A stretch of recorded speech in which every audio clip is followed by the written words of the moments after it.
السلام علیکم ناظرین، میں ہوں جاوید باگٹ اور آپ دیکھ رہے ہیں پروگرام تفتیش۔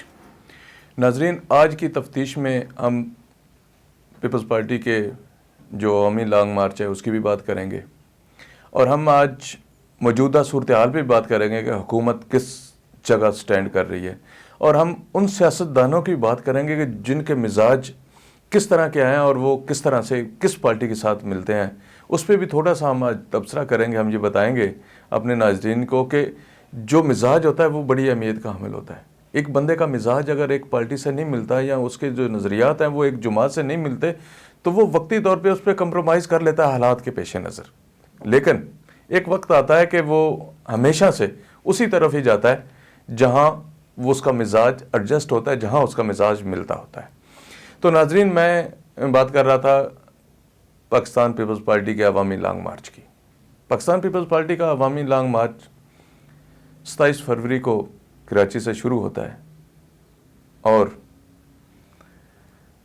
8 مارچ کو اسلام آباد میں اختتام پذیر ہوتا ہے۔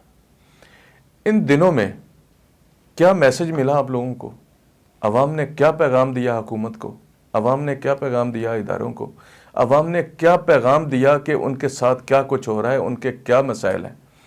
ان ساری باتوں کا بڑا کھل کے اظہار کیا گیا، لیکن ایک بات کا میں ذکر ضرور کروں گا کہ میں یہ سمجھتا ہوں کہ اتنا لمبا لانگ مارچ اس طرح پرامن رہا، اس طرح لوگوں کی دلچسپی اس میں رہی کہ گہما گہمی کے باوجود کوئی ایسا نقصان نہیں ہوا، کوئی ایسا بڑا واقعہ پیش نہیں آیا، اگرچہ اداروں کا بڑا کردار ہوتا ہے اس میں، سیکورٹی کے لحاظ سے، باقی چیزوں کے لحاظ سے، اور دوسرا یہ کہ ملکی حالات کو دیکھنے کی ضرورت ہوتی ہے۔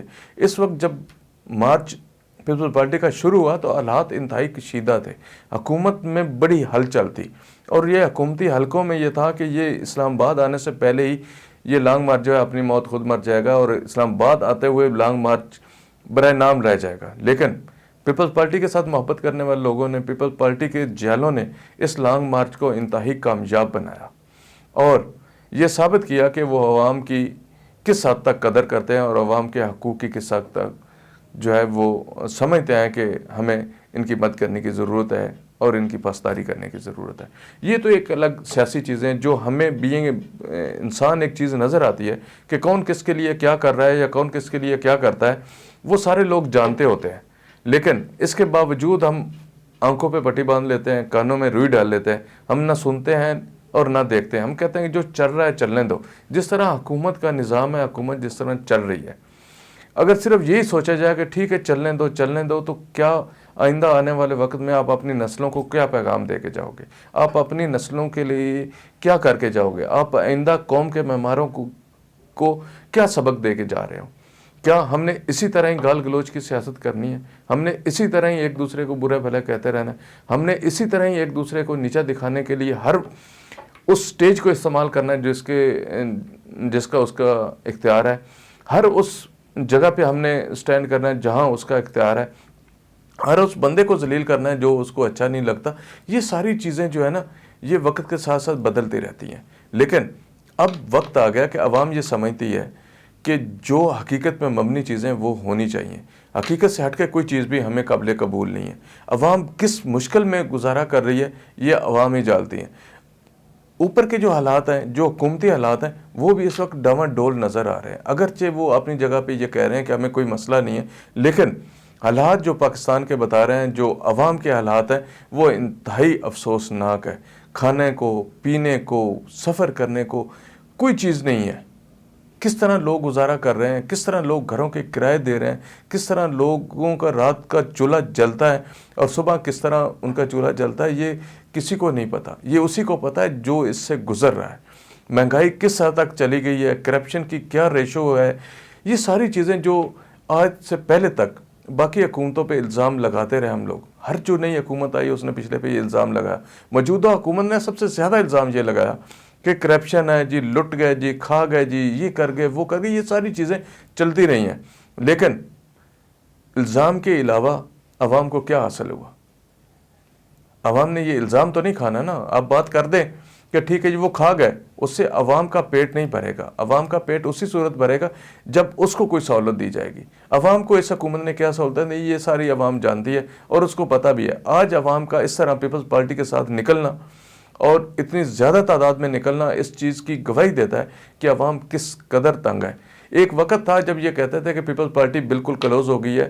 وہ وقت یہ تھا کہ دیگر حکومتیں بھی الزام لگا رہی تھی کہ پیپل پارٹی نے بڑی کرپشن کی، یہ لوٹ مار کی، یہ کیا وہ کیا. لیکن آج لوگ یہ کہنے پہ مجبور ہیں کہ پیپلز پارٹی نے جو کیا، عوام تو خوش تھی، عوام کو کچھ نہ کچھ مل تو رہا تھا. اس قدر مہنگائی نہیں تھی، اس طرح پریشانیاں نہیں تھی، اس طرح سڑکوں پہ سونا نہیں پڑ رہا تھا، لیکن گزارا چل رہا تھا. اب جو پوزیشن ہے اس میں گزارا چلنے والی بات نہیں ہو رہی. تو ناظرین، اب جو سچویشن ہے آپ کو پتہ ہے کہ طریقہ عدم اعتماد پیش کر دی گئی ہے. اب اس کے لیے 14 دن کا ٹائم ہے. اس میں اب دیکھتے ہیں کہ اسپیکر کون سا دن رکھتے ہیں اسمبلی اجلاس کے لیے اور آئندہ جو وقت ہے وہ کس طرف آتا ہے. اگرچہ اپوزیشن اپنی جگہ پہ یہ سمجھ رہی ہے کہ ہمارے نمبرز پورے ہیں بلکہ زیادہ ہیں، اور حکومت اپنی جگہ پہ ڈٹی ہوئی ہے کہ ہمیں اس سے کوئی فرق نہیں پڑتا. لیکن نمبر پورے ہوں یا کم، حکومت کے نمبر پورے ہیں یا اپوزیشن کے نمبر پورے ہیں، لیکن اس سے عوام کو کیا فرق پڑ رہا ہے؟ عوام کو فرق یہ پڑ رہا ہے کہ اس کے ساتھ جو سلوک روا رکھا گیا ہے، اس کے ساتھ جو سلوک روا رکھا جا رہا ہے وہ اسے قابل قبول نہیں ہے. اس کو مہنگائی سے سخت پریشانی ہے، اس کو باقی ایسی چیزوں سے جس میں اس کو گزارا نہیں ہو رہا ہے اس کو سخت پریشانی ہے. آپ وزیر اعظم صاحب یہ بات کر دیتے ہیں کہ گاڑیاں روڈوں پہ کتنی چل رہی ہیں. اگر عوام کے پاس پیسہ نہ ہو یا عوام کے پاس پیسے کی گنجائش نہ ہو تو یہ گاڑیاں اتنی کس طرح چل رہی؟ گاڑیاں پہلے بھی چلتی تھی اور آئندہ بھی چلتی رہیں گی. ان میں ہمیشہ اضافے ہی ہوا، کبھی کسی دور میں یہ نہیں ہوا، کم نہیں ہوا. لیکن اشیاء کی قیمتیں کس نوبت پہ پہلے تھی اور آج کس نوبت پہ ہیں؟ لوگوں کا گزارا کس طرح تھا، لائف سٹائل کس طرح تھا اور آج کس طرح ہے؟ آج لوگ چھپ کے گزارا کر رہے ہیں. لوگ دفتروں میں پرائیویٹ کاروبار کی کیا پوزیشن تھی اور آج کیا ہے؟ لوگوں کو روزگار ملتا تھا اور آج کیا ہے کہ لوگوں کو روزگار سے نکالا جاتا ہے. پرائیویٹ کمپنی کوئی بھی کسی بندے کو رکھنے کو تیار نہیں ہے. آپ سرکاری اداروں میں اشتہار دیتے ہیں، آپ اربوں روپے فیس کی مد میں اکٹھے کر لیتے ہیں. 200 روپے کا اگر پے آرڈر بھی آپ لیتے ہیں تو آپ کروڑوں اربوں روپے اکٹھے کر لیتے ہیں. وہ کہاں جاتے ہیں؟ نوکریاں تو ملتی نہیں ہیں. جو وعدے دعوے کیے موجودہ حکومت نے اس میں کہیں پورے نظر نہیں آ رہے. تو دوسری میں بات کر رہا تھا مزاج کی. میں اگر بات کروں سیاست کے ان کھلاڑیوں کی جن میں ندیم افضل چند شامل ہیں، جن میں جہانگیر ترین شامل ہے، جن میں علیم خان شامل ہے، اور ان کے علاوہ شاہ محمود قریشی ہیں اور باقی بہت ساری ایسی شخصیات ہیں جو یہ سمجھتی ہیں کہ سیاست کیا ہوتی ہے. ہر سیاستدان کا ایک اپنا مزاج ہوتا ہے. اگر میں مزاجن بات کروں تو ندیم افضل چند سب جب پیپلز پارٹی چھوڑ کے تحریک انصاف میں جانے والے تھے تو میری بھی ایک دفعہ ان سے بات ہوئی. تو میں نے ان سے پوچھا کہ چند صاحب ذرا کہتے ہیں کہ آپ پیپلز پارٹی چھوڑ رہے ہیں اور آپ اس وقت پنجاب کے سیکرٹری جنرل ہیں، تو کیا تحریک انصاف میں جا رہے ہیں؟ تو انہوں نے کہا نہیں ایسی کوئی بات نہیں ہے. لیکن ایسا ہوا وہ وہاں چلے گئے. اس کے بعد بھی میری ان سے گفتگو ہوئی. میں نے ایک ویلاگ بھی اس حوالے سے کیا کہ ندیم افضل چند جو ہیں ان کا مزاج تحریک انصاف والا نہیں ہے. وہ شاید زیادہ دیر تک تحریک انصاف میں نہیں رہ سکیں گے، کیونکہ جو عزت احترام یا جو تربیت انہوں نے پیپلز پارٹی سے حاصل کی ہے پی ٹی آئی میں وہ تربیت نہیں ہے، پی ٹی آئی میں وہ مزاج نہیں ہے، پی ٹی آئی کی وہ دلیل نہیں ہے، پی ٹی آئی کا وہ سسٹم نہیں ہے کہ ندیم افضل چند اس میں ایڈجسٹ رہ سکے. لیکن کیا ہوا؟ آخرکار ان کو واپس آنا پڑا. اسی طرح جہانگیر ترین ہے، علیم خان ہے، باقی لوگ ہیں. وہ لوگ ہیں جنہوں نے عمران خان کا ساتھ اس وقت دیا جب عمران خان کچھ نہیں تھے، جب عمران خان صرف سیاست کے لیے تک و دو کر رہے تھے، جب ان کی صرف یہ کوشش تھی کہ وہ اپنے آپ کو وزیر اعظم پاکستان دیکھنا چاہتے ہیں. ان لوگوں نے سپورٹ کیا، ان لوگوں نے ان کی مدد کی، ان لوگوں نے ان کا ساتھ دیا اور ایک سٹیج آئی کہ آج ملک کے وزیر اعظم عمران خان صاحب ہیں. لیکن آج علیم خان کہاں پہ ہیں؟ آج جہانگیر ترین صاحب کہاں پہ ہیں؟ پی ٹی آئی میں سیاست کس نوبت تک رہی؟ کس طرح معاملات چلتے رہے, کس طرح گروپ بنیاں رہیں, کس طرح ان کے انٹرا پارٹی الیکشن میں حالات خراب ہوئے, وہ سارے سب جانتے ہیں. کس کس طرح سے کس کس سیاستدان کو, کس کس لیڈر کو نکالا گیا, وہ سارے جانتے ہیں. ایشو کریٹ کروائے جاتے ہیں, ہمیشہ ایشو کریٹ ہوتا نہیں ہے. کہا جاتا تھا شروع میں, میری ذرائع کی اطلاع تھی کہ جہانگیر ترین اور شاہ محمود قریشی میں آپس میں کچھ انبن ہے. وہ دونوں وزیر اعظم کے امیدوار ہیں, اور شاہ محمود قریشی صاحب چاہتے ہیں کہ میں وزیر اعظم بنوں, اور جہانگیر ترین صاحب کہتے ہیں کہ میں بنوں.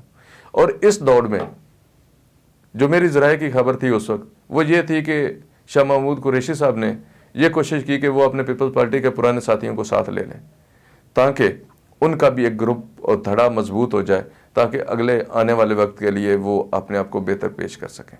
اور یہی ہوا. ندیم افضل چند, دیگر سیاستدان, نذر محمد گوندل, سارے پی ٹی آئی میں شامل ہوئے.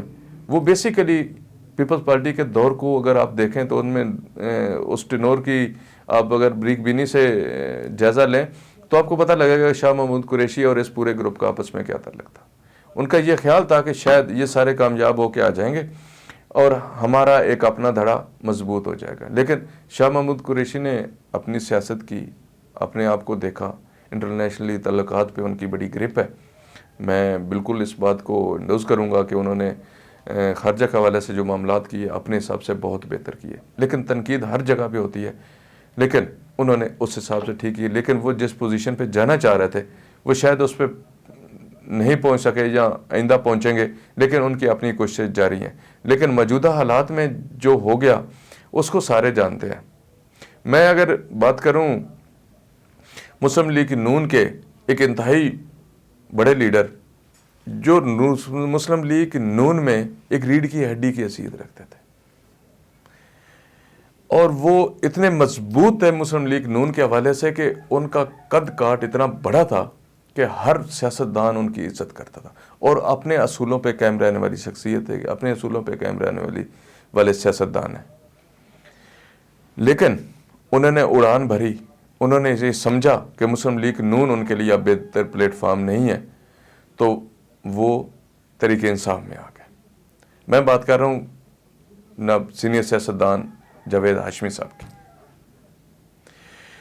جب وہ تحریک انصاف میں آ گئے تو ان کو آتے ہی اس بات کا پتہ لگ گیا, جب لاہور سے قافلہ چلا اسلام آباد کے لیے تو ان کو یہ اندازہ ہو گیا کہ ان کے مزاج میں بھی اور تحریک انصاف کے مزاج میں بھی بڑا فرق ہے. اور انہوں نے اپنے آپ کو باغی ظاہر کیا اور کہا کہ باغی کا کام کیا ہوتا ہے وہ سارے جانتے ہیں. اور انہوں نے عمران خان سے بھی اس حوالے سے بات کی, انہوں نے کراچی کے جلسوں میں شروع کے پی ٹی آئی کے جو ہیں جلسے ان میں بات کی. لیکن ہوا کیا, ان کا بھی مزاج تحریک انصاف کا نہیں تھا جس طرح ندیم افضل چند کا نہیں تھا. وہ جب یہ سمجھے کہ تحریک انصاف ان کے مزاج کی نہیں ہے, تو مجھ سے بھی ذرائع سے خبر ملی کہ جاوید ہاشمی صاحب تحریک انصاف چھوڑنے والے ہیں. کیونکہ رپورٹر کا خبر کا بڑا کریز ہوتا ہے, وہ چاہتا ہوتا ہے کہ وہ خبر سب سے پہلے دے. تو میں نے بھی وہ خبر اس وقت کے ادارے روزنامہ سما میں نے وہ خبر دی, تو وہ میری خبر اس وقت کے ایڈیٹر نے لیڈ لگائی, جو بڑی خبر ہوتی ہے اخبار میں.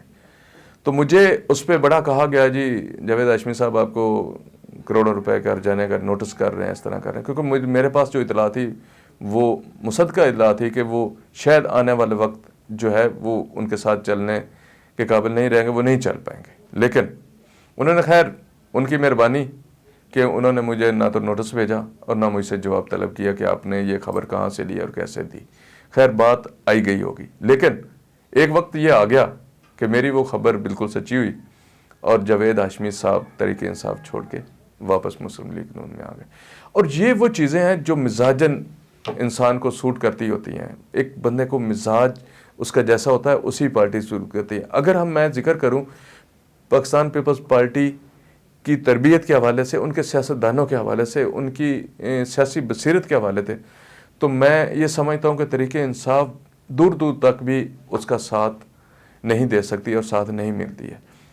جو بصیرت اسف علی زرداری صاحب کی ہے, جو انہوں نے محترمہ بے نظیر بھٹو سے سیکھی, جو انہوں نے ذوالفقار علی بھٹو صاحب سے سیکھی, یہ ساری وہ چیزیں ہیں جو وہاں پہ بڑے سیاستدان ہیں جس طرح اعتزاز احسن صاحب ہے، رضا ربانی صاحب ہیں، خورشید صاحب ہیں، دیکھیں انہوں نے ایک سیاست کا سبق دیا، انہوں نے یہ بتایا کہ سیاست کس طرح کی جاتی ہے، اور آج تک وہ وہاں پہ کیوں قائم ہے، کیوں وہاں پہ ہے؟ کیونکہ ان کا مزاج اور جو سیاسی بصیرت ہے وہ یہ سمجھتے ہیں کہ کس طرح سے ہم نے عوام کو لے کے چلنا ہے اور خود سے کس طرح سے چلنا ہے۔ اونچ نیچ حکومتیں آتی جاتی ہیں، ہماری عوام کا مزاج ہے کہ ایک چیز جب ان کو زیادہ دیر تک میسر ہو تو وہ اس سے اکتا جاتے ہیں، وہ کہتے ہیں کہ اس کا ٹیسٹ ٹھیک نہیں رہا، اب تبدیل کرنی چاہیے۔ ایک یہی وقت تھا کہ پیپلز پارٹی کے بارے میں کہا جاتا تھا کہ کسی بھی کو اگر یہ پیپلز پارٹی کا ٹکٹ مل جائے تو وہ ممبر بن جاتا ہے، اور یہی وہ وقت آیا پھر مسلم لیگ نون کے حوالے سے کہ اگر مسلم لیگ نون کا ٹکٹ ہوگا تو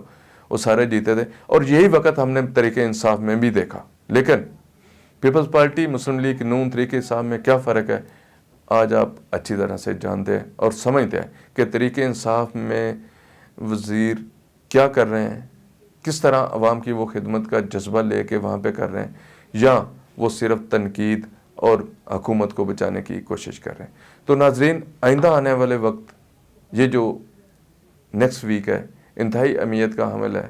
عدم اعتماد تحریک کیا رنگ لاتی ہے، اس میں کیا فیصلہ ہوتا ہے، پنجاب کی جو زیر اعلیٰ کی سیٹ ہے وہ کس کو دی جاتی ہے، اس کے امیدوار تو بہت سارے ہیں لیکن وہ کس کے عزت کس کے ذمہ میں آتی ہے، انشاءاللہ بہت جلد آپ کو اس بارے میں آگاہ کریں گے۔